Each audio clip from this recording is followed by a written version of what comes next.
Hello à toi et bienvenue dans ce nouvel épisode de podcast. Je suis vraiment ravie de te retrouver aujourd'hui puisque ça fait un sacré moment que je n'ai pas fait de podcast et j'avais vraiment envie de reprendre, ce format qui, me plaît particulièrement. Je le trouve simple à utiliser pour moi. J'aime parler, j'aime me laisser inspirer autour de sujets qui m'intéressent, qui vibrent avec moi et que j'ai envie de partager avec vous. Donc voilà, je reprends, ce podcast et je ne l'ai pas continué parce qu'il n'était plus dans, vraiment la lignée de ce que j'ai envie d'apporter, sur les réseaux et donc avant d'entamer le sujet d'aujourd'hui, je voulais juste, voilà, vous informer que le podcast va être renommé, donc il ne s'appelle plus le podcast spirituel, puisque quand j'ai débuté ce podcast, je voulais aborder les sujets, autour de la spiritualité, les dérives qu'il y avait dans ces milieux-là, notamment, les limitations, les enfermements, les dogmatismes qu'il existe dans ces milieux-là et surtout aussi une forme de déconnexion de la réalité, du réel et de la matière, en fait, de notre vie ici en 3D. Donc je vais continuer d'aborder ces sujets parce que c'est des sujets qui m'intéressent, simplement ça ne sera pas exclusivement autour de ça va être beaucoup plus ouvert. Donc j'ai décidé de renommer ce podcast comme le podcast de Laura. Voilà, tout simplement. Il sera à mon image, c'est-à-dire, voilà, très, spontané, je vais aborder, des sujets qui me viennent, au moment où j'ai envie de les partager, au rythme que j'ai envie de le faire aussi. Je ne m'impose, rien et j'ai vraiment à cœur que cet espace soit un espace, créatif et libre, hem, voilà, connecté à mon âme et à ce qu'elle a envie de transmettre. Donc voilà, après cette petite, introduction, j'ai donc à cœur aujourd'hui de vous partager mes réflexions autour heu, du développement personnel et de cette nécessité, un peu de cette course que l'on observe dans le milieu du développement personnel au travail sur soi. Et je trouve qu'on est, poussé aujourd'hui effectivement à travailler sur soi. Qu'est-ce que ça veut dire travailler sur soi? Ça veut dire, s'observer, ça veut dire, aller à la rencontre de soi, ça veut dire aller à la rencontre de ses émotions, aller à la rencontre, des parts de nous, aller à la rencontre de notre passé parfois qu'on a laissé de côté, aller à la rencontre, de nos blessures, de nos traumatismes peut-être et parfois même aussi de nos mémoires transgénérationnelles, de nos mémoires d'autres vies et il y a une forme d'engouement et d'expansion par rapport à ça, dans notre société occidentale actuellement, où on est vraiment poussé à ça, à évoluer, à s'introspecter et l'objectif final, bah, c'est d'avoir une vie, dans laquelle on serait plus, libre finalement, libre de ses conditionnements, de ses blessures passées, de ces limitations, qui nous viennent, dont on a hérité, voilà, dont on a pu faire, l'objet et donc on est vraiment invité, à ça, à voilà, à se reconnecter à soi finalement et à guérir des choses en nous pour aller vers, une vie qui nous inspire plus, pour aller, trouver plus d'équilibre intérieur, plus de bonheur, plus de sérénité, plus de paix, plus de satisfaction. Heu, voilà, en fonction de chacun et c'est vrai que je trouve que là-dedans, il y a quelque chose de totalement naturel, et de totalement, dans l'air du temps. J'ai envie de dire, on est vraiment dans une ère aujourd'hui, de grand nettoyage, de on recherche un peu individuellement qui l'on est, qu'est-ce qu'on fait là finalement? Heu, Qu'est-ce que ça veut dire le bonheur pour nous? Et et heu et on est confronté à quand même beaucoup de souffrance dans dans notre vie et puis dans le monde aussi, on voit qu'il y a beaucoup de crises, extérieures, mais aussi des crises intérieures, des crises existentielles, des crises de remise en question et donc forcément le mouvement du développement personnel, de la spiritualité, c'est quelque chose qui vient, soutenir ce processus que l'on vit mais qui peut avoir aussi des travers et des déséquilibres. Comme je le disais au début de ce podcast, c'est vraiment un sujet qui m'intéresse beaucoup et que j'ai envie de partager, avec vous. Mais particulièrement dans ce qui concerne le travail sur soi, on peut trouver aussi une effervescence dans ce monde, où, on est, sans cesse confronté à beaucoup de stimulation sur les réseaux sociaux, sur, sur internet, heu, avec, voilà, l'ère de la technologie qui nous connecte sans cesse les uns aux autres. On a, des newsletters, des mails sans cesse dans notre boîte mail. On a, des invitations voilà, régulières quand on commence à chercher un petit peu, des informations pour, trouver des réponses à nos souffrances et des solutions surtout. On peut, vite, se faire submerger, de beaucoup de demandes, de conseils, de «il faut, je dois», «il faut faire ça» et ci et ça et ça peut très vite nous submerger aussi et ça peut venir appuyer à un endroit particulièrement. En tout cas, moi, c'est quelque chose que j'ai vécu personnellement et sur lequel je me surveille aussi, c'est, cet endroit de: «Ah, je suis pas assez» et il y a tout une injonction qui peut être plus ou moins subtile dans quand on cherche à travailler sur soi, on se dit finalement: «Bah, je suis pas assez pour être heureux, je suis pas assez pour être dans une relation, où je suis, une relation saine, une relation sacrée, que ce soit en couple, ou alors trouver enfin, le la voie professionnelle qui me correspond», et et voilà donc il peut y avoir effectivement une forme d'injonction dans ces milieux-là, heu, qui, finalement peut nous pousser à travailler sur nous, mais d'une manière déséquilibrée. C'est-à-dire à partir d'un espace où finalement on se sent pas assez méritant, on se sent pas assez, on se sent encore, trop blessé ou trop abîmé par la vie ou peu importe en fait ce qu'on se dit et on se dit: «Ah bah, j'ai pas encore compris plein de choses donc il faut absolument que je travaille sur moi» et ça peut devenir une forme d'excès. Je pense qu'il y a effectivement, comme je disais, un élan naturel vis-à-vis de tout ça et c'est totalement, heu, comment dire? Tout à l'honneur de chacun de vouloir évoluer, apprendre et se remettre en question. Donc là-dessus, c'est humble. Je trouve que c'est une démarche qui est humble. Je trouve que c'est une démarche qui est, dans l'air du temps aussi. Mais je pense qu'il est important aussi, de ne pas de faire attention à ne pas aller dans quelque chose d'excessif où, finalement à la moindre souffrance, que l'on ressent ou, une situation inconfortable que l'on peut vivre dans notre vie,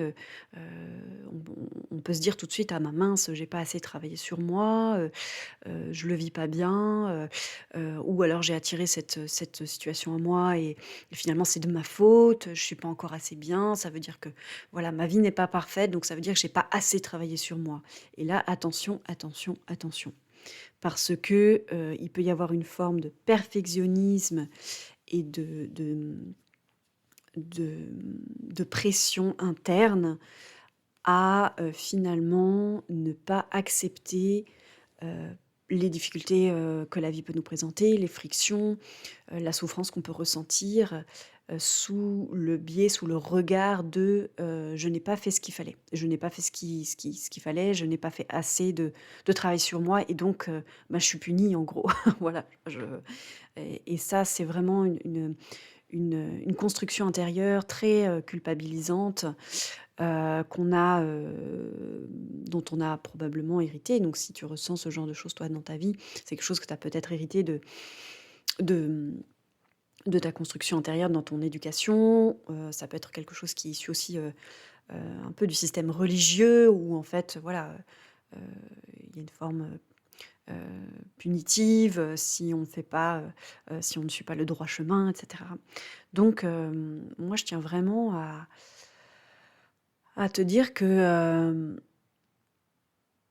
parfois les choses ne se passent pas comme tu l'aurais voulu ou parfois tu ressens encore de la souffrance, enfin encore, tu ressens de la souffrance et en fait c'est totalement normal. C'est totalement normal parce qu'on est dans un monde complètement imparfait et qu'il y a beaucoup de choses que de toute façon, tu ne peux pas contrôler. Il y a beaucoup de choses qui vont se passer dans ta vie, qui, bah, ne sont pas toujours confortables. La vie n'est pas toujours confortable, la vie ne peut pas être que bonheur, que amour, que joie, que non. On est dans un monde où, la joie coexiste, avec la peur, avec, avec la tristesse, avec la colère, avec, des tas d'autres émotions qui ont tout à fait leur place dans cette réalité et dans cette expérience que l'on vit tous. Donc je pense que quand on est dans ce mouvement intérieur de: «Je veux m'améliorer, je veux évoluer, je veux améliorer ma vie», ce qui part à mon avis d'un voilà, de quelque chose de totalement naturel et on a envie, voilà, d'avoir une vie qui nous correspond de plus en plus. Il y a un moment pour effectivement aller voir nos mécanismes, il y a un moment pour aller voir nos peurs, aller voir nos blessures et cetera et il y a un moment aussi pour, se lâcher la grappe avec tout ça et se laisser, simplement porter par la vie et se laisser être, se laisser pousser au rythme de la nature. Il y a un moment où effectivement, si tu peux te comparer à une plante, tu as besoin effectivement, d'être un peu plus arrosé, tu as besoin, peut-être de désherber, certains envahisseurs là autour de toi qui t'empêchent de pousser correctement. Tu as besoin, de désherber naturellement bien sûr. Tu as besoin peut-être, d'enlever, quelque chose qui t'empêchait de recevoir le soleil, peut-être, voilà, quelque chose qui te cachait, le soleil pour que tu puisses pousser, plus facilement. Mais il y a aussi un temps pour te laisser pousser, naturellement et en fait, où tu peux rien faire de plus que ce que tu as déjà fait. Tu t'arroses, tu as le soleil, tu voilà, tu fais ce que tu peux. Puis peut-être qu'il y a encore, des choses qui t'entravent, mais c'est pas le moment de t'en demander trop et il y a des moments où c'est juste, le moment de te laisser pousser en fait et de te laisser pousser par cet élan de vie qui est à l'intérieur de toi et que tu ne contrôles pas en fait. Parce que la nature a son propre rythme et toi aussi en fait. Et et donc je trouve que dans ce milieu du développement personnel, il peut y avoir effectivement beaucoup, d'injonctions à travailler sur soi aussi, alors qu'il y a des moments où c'est pas le moment. Et ça demande vraiment de te connecter à toi et de te dire: «OK, là, je sens que j'ai besoin d'aide, pour telle ou telle chose, je sens que là, je m'en sors pas, je sens que là j'ai besoin de compréhension, je sens que là j'aurais besoin de quelqu'un pour m'aider, là je sens qu'effectivement, j'aimerais bien comprendre ça, m'interroger, lire un livre sur ce sujet» et cetera. Donc il y a effectivement, heu, des moments comme ça, puis il y a des moments où stop en fait. Il y a des moments où, laisse-toi tranquille avec tout ça, laisse-toi être, humain, laisse-toi être humaine, laisse-toi, laisse-toi vivre, lâche-toi la grappe avec tout ça, avec les livres de développement personnel, avec, les injonctions à travailler sur soi, sur les réseaux, dans tes mails où on te dit toujours, «Oui, si tu fais pas ça, tu vas pas arriver à être heureuse». Stop, il y a des moments où ça suffit en fait, ce genre d'injonction et moi, je trouve qu'en tant que moi-même, en tant que thérapeute et coach, je suis beaucoup d'autres thérapeutes et coachs et c'est vrai que parfois, bah, moi-même, je suis submergée de ce genre d'injonctions et j'en ai marre et j'ai envie de tout couper parce qu'il y a des moments où juste laissez-moi vivre, en fait et j'ai pas envie de recevoir ce genre de message. Donc c'est pareil pour toi et c'est ce que j'ai envie de te dire aujourd'hui, c'est que, il y a des moments où il y a besoin simplement de vivre, de retourner dans l'instant présent et simplement de profiter de ce que tu as dans ta vie, de passer des moments simples, de faire des choses qui te font du bien sans que tu te prennes la tête sur tes mécanismes intérieurs, sur, ce qui s'est passé dans d'autres vies, sur les mécanismes de ta ligne et cetera. Et naturellement, tu retrouveras l'élan vers ça s'il y a besoin, quand il y a besoin et laisse-toi guider par ton cœur, laisse-toi guider par ton âme par rapport à tout ça. Et voilà, c'est le message que j'avais envie de laisser passer, dans ce podcast. C'est vraiment comme en toute chose, de trouver l'équilibre, en fait. L'excès n'est pas bon dans toute chose, en fait. L'excès de fuite de soi-même, l'excès de «je veux pas regarder ce qui se passe à l'intérieur de moi», mais aussi l'excès de «je veux tout le temps regarder tout ce qui se passe à l'intérieur de moi» et finalement, d'être dans une hyper vigilance vis-à-vis de soi, dans un hyper, perfectionnisme aussi, une hyper injonction à toujours faire plus, toujours faire mieux. Stop, voilà, il y a des moments où, il y a besoin de revenir, à l'équilibre, en fait. Donc, à toi de sentir, où est ton équilibre avec tout ça. C'est vrai que c'est propre à chacun. Il y a pas de règles, mais voilà, tu es une humaine, un humain comme n'importe quel autre et qui a besoin, parfois de lâcher parfois toute cette pression et cette injonction à être plus, à être mieux et simplement on oublie que parfois on a tellement de choses déjà à l'intérieur de nous et que parfois les réponses, elles se trouvent justement dans le rien faire, dans le simplement être, dans le simplement, observer la vie qu'on a, la vivre tout simplement, s'en réjouir, se réjouir, retourner aux choses simples aussi, se réjouir de choses simples, d'un sourire, avec, ton enfant, d'un jeu de société, d'un moment en nature, d'un moment de musique, de quelques mots échangés avec un inconnu dans la rue, de, regarder ces petits oiseaux qui préparent leur nid parce que c'est le printemps, d'écouter une rivière qui coule le long de, voilà, sous un pont, de voir une abeille butiner une fleur et toutes ces choses-là, elles sont tout aussi importantes que, les séances de thérapie sur soi et elles font partie de la vie et elles font partie aussi de notre thérapie. C'est une autre forme de thérapie, on peut dire. Mais, voilà, il y a un temps pour, chercher à comprendre les choses, à s'introspecter, à rentrer en connexion avec des choses qui sont parfois douloureuses ou inconfortables à l'intérieur de nous. Il y a un temps pour mettre en place des actions de changement pour notre vie, effectivement, prendre des décisions, bouger des choses et puis il y a un temps pour, arrêter. Il y a un temps pour, observer, il y a un temps pour profiter des choses simples et il y a un temps pour se lâcher la grappe et il y a un temps pour se reposer et déconnecter de tout ça aussi. Voilà, j'espère que ce message, t'aura fait du bien et je te souhaite, une très belle journée ou une très belle soirée en fonction de quand tu écouteras ce podcast et voilà, sois douce avec toi-même et pense à t'équilibrer quand tu en as besoin et il y a pas de but à atteindre. Il y a pas de performance à avoir dans ce milieu-là ou dans la relation avec toi-même ou dans la relation avec ta propre vie. Il y a simplement une expérience à faire. Il y a pas de réussite ou d'échec dans tout ça. La vie n'est qu'une expérience, rien n'est attendu de toi et tu as simplement à vivre cette expérience, comme toi tu as envie de la vivre en fait. Personne n'a le droit de te dire, comment toi tu devrais la vivre. Voilà. Je te souhaite une très belle, journée ou soirée encore une fois et prends bien soin de toi.